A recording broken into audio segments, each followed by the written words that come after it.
সূরা হুদ জানায়, নাফসকে নিয়ন্ত্রণে রাখতে হলে ইখলাস বা অন্তরের পবিত্রতা সবচেয়ে গুরুত্বপূর্ণ।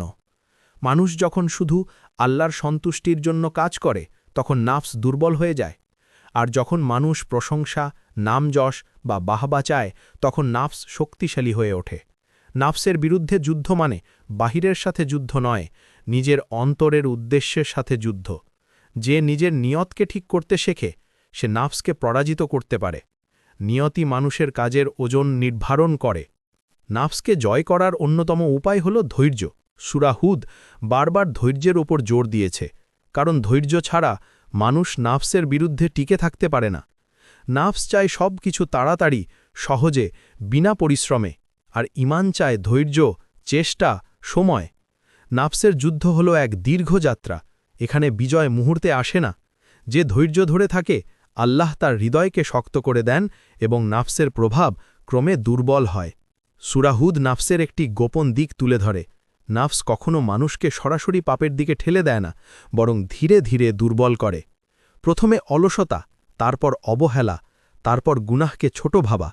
এভাবেই নাফস তার নিয়ন্ত্রণ প্রতিষ্ঠা করে। তাই নাফসের বিরুদ্ধে যুদ্ধ মানে ছোট ছোট ভুল থেকেই নিজেকে রক্ষা করা। যখন মানুষ হৃদয়কে সতর্ক রাখে তখন বড় পাপও তার কাছে আসতে পারে না। নাফসের জালে না পড়তে হলে অন্তর সচল রাখতে হবে। সূরা হুদ নাফসকে বর্ণনা করে এক অদৃশ্য শত্রু হিসেবে, যে মানুষকে ভুল পথে টানতে চায়। নাফস প্রথমে ছোট গুনাহ দিয়ে শুরু করে, রাগ, অহংকার, অসৎ কথা, তারপর বড় গুনাহের দিকে ঠেলে দেয়। আল্লাহ বলেন, যে ধৈর্য ধরে এবং সৎ কাজ করে তার জন্য উত্তম প্রতিদান আছে। নাফসের বিরুদ্ধে জিহাদ মানে নিজের খারাপ প্রবৃত্তিকে চিনে ফেলা এবং তা থামিয়ে দেওয়া। এ যুদ্ধ বাহ্যিক নয়, এটা অন্তরের সংগ্রাম, যেখানে সব সময় সতর্ক থাকতে হয়। নাফস দমন করলে হৃদয়ে প্রশান্তি নেমে আসে এবং হিদায়েতের দরজা খুলে যায়। সূরা হুদ শেখায়, নাফস তখনই শক্তিশালী হয় যখন মানুষ আল্লাহর স্মরণ থেকে দূরে সরে যায়। নাফসের সবচেয়ে বড় অস্ত্র হল গাফলেতি। মানুষ ভুলে যায় আল্লাহ তাকে দেখছেন, জানেন, তার অন্তরের কথাও জানেন। তাই নাফসকে নিয়ন্ত্রণ করতে প্রথম কাজ হল স্মরণ বাড়ানো। যখন হৃদয় আল্লাহর আলোয় ভরে যায় নাফস দুর্বল হয়ে পড়ে। হুদ সূরা সতর্ক করে, যে নিজের নাফসকে পবিত্র রাখে সে সফল, আর যে তাকে ছেড়ে দেয় সে ক্ষতিগ্রস্ত। নাফসকে নিয়ন্ত্রণ করতে হলে নিয়মিত চিন্তা, ধৈর্য এবং আত্মবিশ্লেষণ জরুরি। নাফস মানুষকে তাড়াহুড়া, রাগ এবং ক্ষোভের মাধ্যমে নিয়ন্ত্রণ করে। সূরা হুদ বলে, ধৈর্য ধরো, আল্লাহ সৎকর্মীদের সাথে।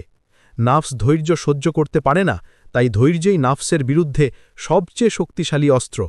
যখন মানুষ ধৈর্য ধরে কথা বলে, সিদ্ধান্ত নেয়, প্রতিক্রিয়া দেয়, তখন নাফস পরাজিত হয়। নাফস আগুনের মতো আর ধৈর্য পানির মতো। পানির সামনে আগুন টিকে না। যারা ধৈর্যশীল তারা আল্লাহর বিশেষ দয়া লাভ করে। তাই নাফসের বিরুদ্ধে জিহাদ মানে ধৈর্যের চর্চা করা, শান্ত থাকা এবং ভাবনা সমৃদ্ধ সিদ্ধান্ত নেওয়া। সূরা হুদ মানুষের দায়িত্বের কথা বলে। নাফস মানুষকে নিয়ন্ত্রণ করতে চাইলে তাকে সত্য ও ন্যায় থেকে সরিয়ে দেয়। কিন্তু আল্লাহর নিয়ম হল, সৎ কাজ নাফসকে দুর্বল করে।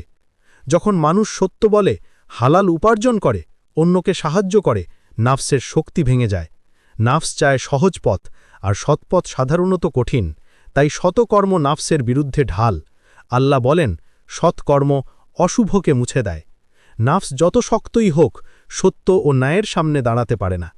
যে ব্যক্তি সৎ হয় সে আত্মিক শান্তি লাভ করে।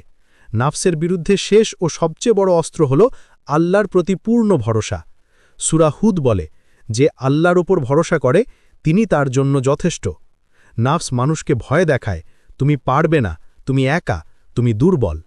কিন্তু আল্লাহর ওপর ভরসা মানুষকে ভিতর থেকে শক্ত করে দেয়। নাফসের শিকড় ভেঙে যায় যখন মানুষ বলে, আল্লাহ আমার জন্য যথেষ্ট। তখন হৃদয় দৃঢ় হয়, চিন্তা পরিষ্কার হয় এবং মানুষ সঠিক সিদ্ধান্ত নিতে সক্ষম হয়। নাফসের বিরুদ্ধে জিহাদ এখানেই জিতে যায়। মানুষের সবচেয়ে বড় শত্রু তার নিজের নাফস।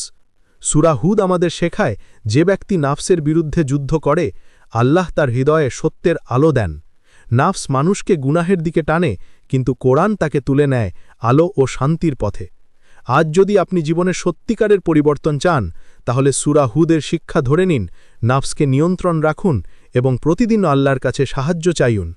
আরও বাস্তবিক ইসলামিক শিক্ষা, রহস্য, আধ্যাত্মিক ভিডিও পেতে আমাদের সঙ্গে থাকুন। সাবস্ক্রাইব করুন ইতিহাসের রহস্য ভবন। সূরা হুদ জানায়, নাফসকে নিয়ন্ত্রণে রাখতে হলে ইখলাস বা অন্তরের পবিত্রতা সবচেয়ে গুরুত্বপূর্ণ। মানুষ যখন শুধু আল্লাহর সন্তুষ্টির জন্য কাজ করে তখন নাফস দুর্বল হয়ে যায়।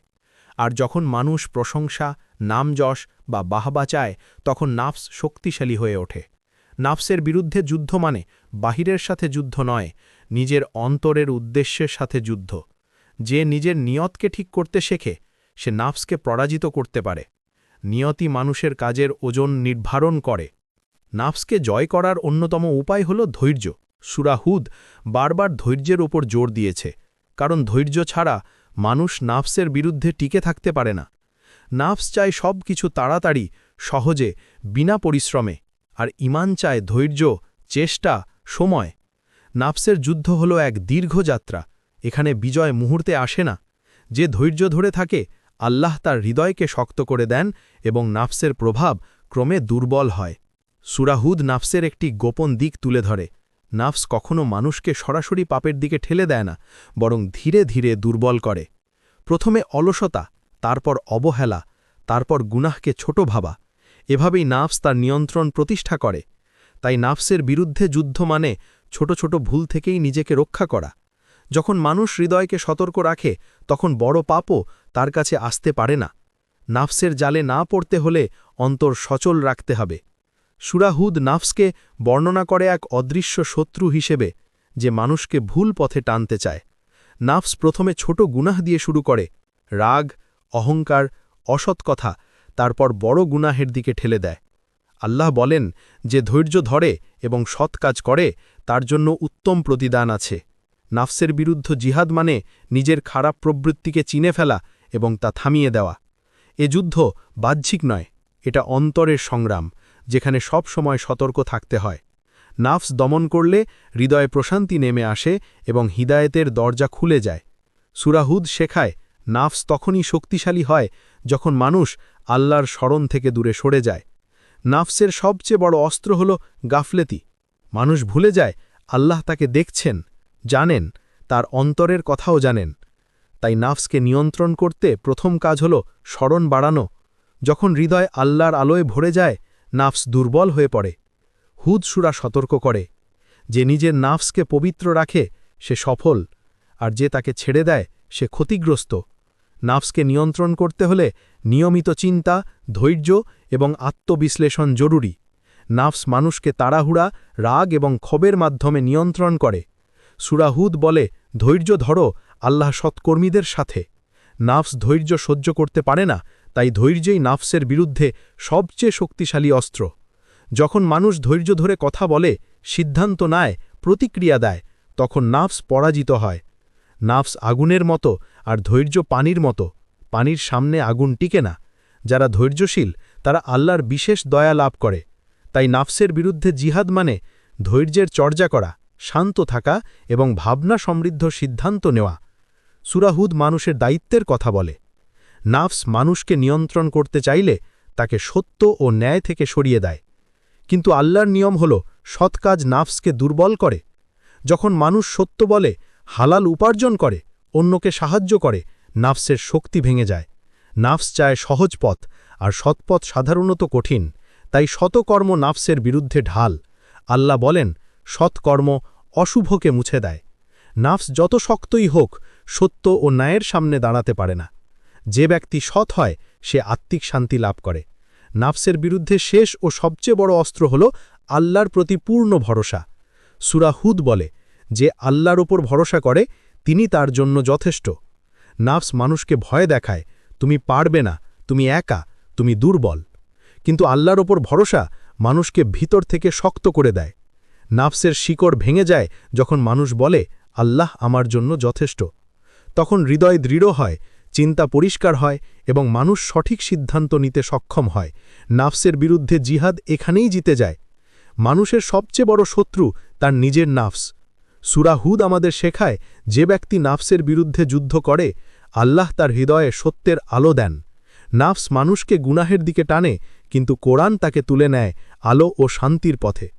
আজ যদি আপনি জীবনে সত্যিকারের পরিবর্তন চান তাহলে সূরা হুদের শিক্ষা ধরে নিন, নাফসকে নিয়ন্ত্রণ রাখুন এবং প্রতিদিন আল্লাহর কাছে সাহায্য চাইুন। আরও বাস্তবিক ইসলামিক শিক্ষা, রহস্য, আধ্যাত্মিক ভিডিও পেতে আমাদের সঙ্গে থাকুন। সাবস্ক্রাইব করুন ইতিহাসের রহস্য ভবন।